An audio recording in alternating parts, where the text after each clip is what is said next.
கார்த்திகை மாதம். கார்த்திகை மாதத்துல சிவபெருமானுக்கு என்ன விசேஷம்? கார்த்திகை சோமவார விரதம். சோமவார விரதம்னா வேற ஒண்ணும் இல்ல. திங்கட்கிழமை அன்னைக்கு சிவபெருமான வேண்டி விரதம் இருக்கிறது. இந்த சோமவார விரதத்த 48 வாரங்கள் இருக்கலாம், 21 வாரங்கள் இருக்கலாம், இல்ல கார்த்திகையில வரக்கூடிய சோமவாரங்கள்ல மட்டும் இருக்கலாம். இல்ல வருடந்தோறுமே வரக்கூடிய திங்கட்கிழமைகள்லயும் இருக்கலாம். இருந்தாலும் கார்த்திகையில இருக்கும்போது, அது ரொம்ப விசேஷமான ஒரு விரதமாக கருதப்படுகிறது. சிவபெருமானுக்குரிய அஷ்ட விரதங்கள்ல சோமவார விரதமும் ஒன்று. அன்னைக்கு வில்வ இலைய கொண்டு நீங்க அர்ச்சனை பண்ணலாம்.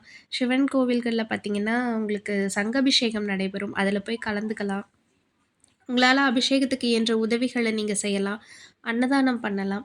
சிவபெருமான நெனச்சு மனமுருகி ஒரு விஷயத்துக்காக நீங்க பிடிவாதமா பிரார்த்தனை பண்ணி இந்த சோமவார விரதமானத கடைபிடிச்சா நிச்சயமா அது நடக்கும்.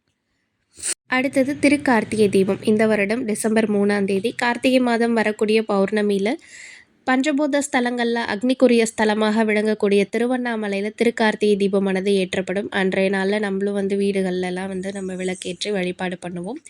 அந்த நாள்ல சிவபெருமானுக்காக விரதம் இருப்பது அப்படிங்கிறது வருடம் முழுவதுமே பௌர்ணமி விரதம் இருந்ததற்கு சமமாகும்.